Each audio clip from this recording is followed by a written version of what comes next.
Good morning, class 6. Today we continue your chapter 5. Topic biosphere. कल मैंने आपको homework में यही दिया था बेटा, बायोस्फीयर आपको रीड करके आना था। कल हमने पढ़ा था एटमॉस्फेयर, जो आपको समझ में आ गया होगा। आज हम पढ़ेंगे बायोस्फीयर। बायोस्फीयर क्या है बेटा, देखिए मैं एक डायग्राम बनाती हूँ। 3 सर्कल्स बनाऊंगी मैं।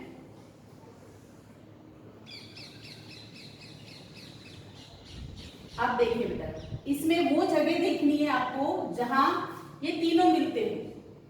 क्या होता हो, जैसे ये है लैंड, ये है एयर और ये है वाटर।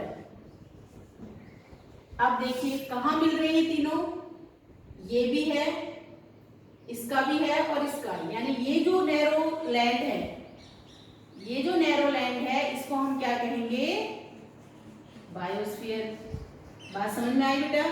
बायोस्फीयर का मतलब होता है जैव मंडल। क्या होता है बेटा? जैव मंडल। हमने एटमॉस्फेयर पढ़ा, वायुमंडल, लिथोस्फीयर पढ़ा, स्थल मंडल और हाइड्रोस्फीयर पढ़ा। क्या? हाइड्रोस्फीयर मीन्स जल मंडल। जहां ये तीनों मंडल मिलते हैं, यानी जहां ये तीनों स्पेस मिलते हैं, वहां पे बनता है बायोस्फीयर। ये एक सुटेबल कंडीशन होती है जिनमें कोई भी लिविंग बीइंग के लिए तीनों चीज जरूरी है। लैंड भी जरूरी है, एयर भी जरूरी है और वाटर भी जरूरी है। ये चाहे एनिमल किंगडम हो या प्लांट किंगडम हो, इन सब के लिए जरूरी है। इसलिए बायोस्फीयर क्या है, एक नैरो लैंड है बेटा, या नैरो जोन है जो कंडक्ट है तीनों के बीच में, जिसमें हमने बताया लैंड, एयर और वाटर। क्लियर? बायोस्फीयर समझ में आया बेटा? है क्या बायोस्फीयर? अब देखिए इस जोन पे क्या है, लाइफ है। क्या है बेटा? इस जोन पे लाइफ है, यानी जीवन है। कई चीजें जल में ही रहती हैं, वो लैंड पे नहीं रह सकती। कई ऐसे लिविंग बीइंग्स होते हैं जो लैंड पे रहते हैं, वाटर पे नहीं रह सकते। कई ऐसे होते हैं जो एयर पे रहते हैं, लैंड और वाटर पे नहीं रह सकते।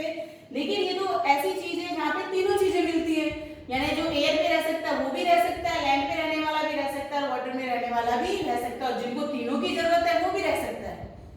क्लियर? इसलिए यहाँ पे क्या है बेटा, लाइफ है।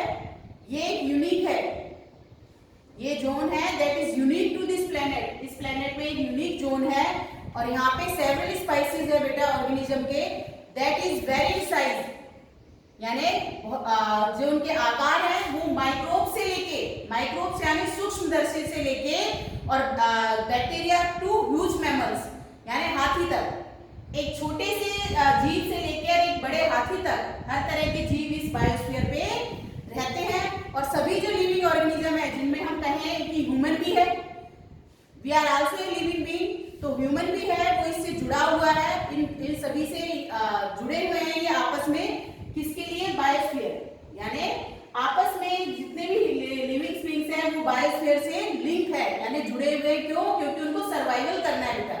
सर्वाइवल मीन्स उनको जीवित रहना है, जीने के लिए बायोस्फीयर से जुड़ना बहुत जरूरी है। अब जो ऑर्गेनिज्म है बायोस्फीयर में, उनको 2 भागों में बांटा गया है बेटा, जिसको हम कह सकते हैं plant kingdom and animal kingdom. Okay, हमने बायोस्फीयर को 2 पार्ट्स में या 2 ब्रॉडली पार्ट्स में डिवाइड किया है, प्लांट किंगडम और एनिमल किंगडम में। और जो 3 डोमेन्स है अर्थ के, वो यहाँ इंटरेक्ट हो रहे हैं, एक दूसरे से मिल रहे हैं। 3 डोमेन्स जो अर्थ के हैं, वो बायोस्फीयर जो इस पे नैरो लैंड है उस पे ये इंटरेक्ट हो रही है ईच अदर, और अफेक्ट करते हैं एक दूसरे को, यानी प्रभाव भी एक दूसरे पे डालते हैं। मिलते भी हैं तीनों एक इस जगह, और तीनों एक दूसरे पे प्रभाव भी डालते हैं। इसी तरीके से जैसे एग्जाम्पल ले लीजिए, अगर हम फॉरेस्ट को कट करते हैं, क्या करते हैं, फॉरेस्ट को कट करते हैं अपनी जरूरतों को पूरा करने के लिए, फुलफिलिंग आवर नीड्स, और क्लियर कर देते हैं लैंड्स को, किसके लिए बेटा? एग्रीकल्चर के लिए। तो ये बहुत तेजी से क्या होता है, सॉइल रिमूवल हो जाती है, यानी मिट्टियां जो पहाड़ी क्षेत्र पे है वहां से मिट्टी का रिमूवल हो जाता है, यानी हट जाती है। हमने पेड़ भी काट दिए, हमने लैंड को भी साफ कर दिया, फॉरेस्ट को भी काट रहे हैं। तो आपने एक फैक्ट पढ़ा होगा कि जो पेड़ों की जड़ें हैं वो मिट्टी को जकड़ के रखती हैं। जब हम पेड़ ही काट देंगे तो मिट्टी रुकेगी किसके सहारे? तो वो रिमूव हो जाती है उस क्षेत्र से। तो ये इफेक्ट इफेक्ट पड़ता है, एक दूसरे पर प्रभाव पड़ने वाली बात हो गई। और इसी तरीके से अर्थ सरफेस जो है वो चेंज होता है नेचुरल क्लाइमेटीज से। किससे होता है बेटा? नेचुरल क्लाइमेटीज से, यानी प्राकृतिक आपदाओं से। किससे हुआ? प्राकृतिक आपदा, जैसे अर्थक्वेक है, फ्लड है, सुनामीज आते हैं, ये हमारा नेचुरली क्लाइमेट है। इससे हमारा जो अर्थ सरफेस है वो चेंज हो जाता है। जैसे कुछ क्षेत्र है वो समर्जी हो जाते हैं, सुनामी आई उससे कई क्षेत्र डूब ही गए बेटा पानी के अंदर। जैसे जो हमारा अंडमान निकोबार आइलैंड है वो पानी में समर्ज हो गया। जैसे हमारा जो इंदिरा गांधी पॉइंट था वो भी 2004 में जो सुनामी आई थी गुजरात में, उसमें उसके कारण वो समर्ज हो गया। इसलिए हम कह सकते हैं जो वेस्ट मटेरियल हम डिस्चार्ज करते हैं, डिस्चार्ज में छोड़ते हैं, डालते हैं, किसमें डाल देते हैं? हम रिवर्स में डाल देते हैं, लेक्स में डाल देते हैं। उसके कारण क्या होता है? पानी अनसुटेबल हो जाता है बेटा। अनसुटेबल मीन्स अनुपयोगी हो जाता है, हमारे लिए उपयोगी नहीं रहता है ह्यूमन बीइंग के लिए। और इससे हमारा जो लाइफ है, जो लाइफ के फॉर्म्स हैं वो डैमेज हो जाते हैं। जब पानी दूषित हो गया तो उस पर निर्भर करने वाले जीवों पर भी उसका प्रभाव पड़ता है। अब जो इमिशंस निकलता है, जो धुआं निकलती है, स्मोक निकलती है, किससे? फैक्ट्री से। और जो थर्मल पावर प्लांट्स है उनसे जो व्हीकल से जो इमिशंस निकलती है यानी धुआं निकलती है वो एयर को क्या कर देती है बेटा? पॉल्यूट करती है, वायु प्रदूषण होता है उससे। और जो कार्बन डाइऑक्साइड है वो एक इम्पोर्टेंट क्या है? एयर का कॉन्स्टिट्यूट है। कल हमने एटमॉस्फेयर में पढ़ा कि कार्बन डाइऑक्साइड क्या है? इम्पोर्टेंट है। इसकी परसेंटेज हालांकि कम है हमारे एटमॉस्फेयर में, फिर भी ये हमारे लिए इम्पोर्टेंट है। अर्थ से जो हीट रेडिएट होती है उसको ट्रैप करता है और अर्थ को वार्म रखता है। और ये किस लिए जरूरी था? कल हमने पढ़ा था कि प्लांट की ग्रोथ के लिए जरूरी है। तो कार्बन डाइऑक्साइड भी क्या है? एक इम्पोर्टेंट अवयव है हमारे वायु का। लेकिन जब ये इंक्रीज हो जाता है, क्या इंक्रीज हो जाता है बेटा?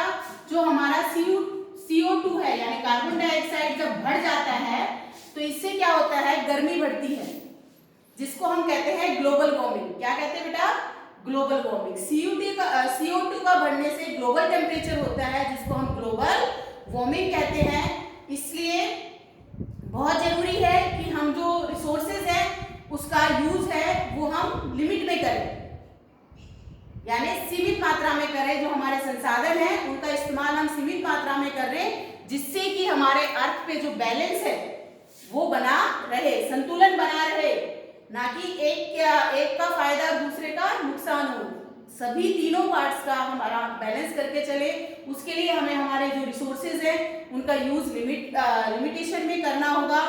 और हमारे जो डोमेन्स हैं, लिथोस्फीयर है, एटमॉस्फेयर है और हाइड्रोस्फीयर है, इनमें भी बैलेंस बना रहे। ये तीनों चीजें कब होंगी? जब हम नेचर में अर्थ पर मेंटेन रखें नेचर का बैलेंस, यानी प्राकृतिक संतुलन बनाए रखेंगे, तब इन तीनों चीजों में हमारा बैलेंस बना रहेगा। बेटा आज हमारा चैप्टर पूरा हुआ। हमारा जो 5th चैप्टर था major domains of the earth, उसमें हमने सबसे पहले लिथोस्फीयर पढ़ा, फिर हमने हाइड्रोस्फीयर पढ़ा, फिर हमने कल एटमॉस्फेयर पढ़ा था, आज हमने बायोस्फीयर पढ़ा। तो ये चैप्टर में बायोस्फीयर में यही है, आपको एक फिगर ध्यान रहना चाहिए कि तीनों जो डोमेन्स हैं वो जहां मिलते हैं वो बायोस्फीयर होता है। और बायोस्फीयर को दो भागों में बांटा गया है, प्लांट किंगडम और एनिमल किंगडम में। बायोस्फीयर किसे कहेंगे? जहाँ लाइफ है। और इसमें हमने फिर बताया कि किस तरीके से हम अपनी प्रकृति को नुकसान पहुंचाते हैं नेचुरल क्लाइमेटी के द्वारा भी, और हमारे मानव की आवश्यकताओं को पूर्ति करने के लिए भी हम नेचर को नुकसान पहुंचाते हैं। तो हमें किस चीज की जरूरत है बेटा? हम एयर पॉल्यूट भी करते हैं, वाटर पॉल्यूट भी करते हैं। तो हमें क्या करना चाहिए? रिसोर्सेज को लिमिट में यूज करना चाहिए। ध्यान रखिए, प्रकृति है तभी हम हैं।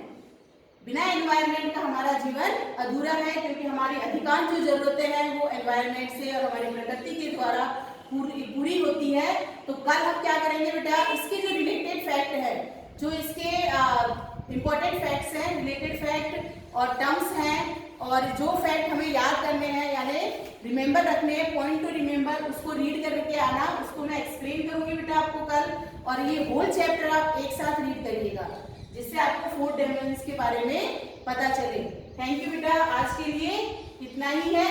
और कल का होमवर्क है रिवाइज या कहें read whole chapter. 5th. Thank you.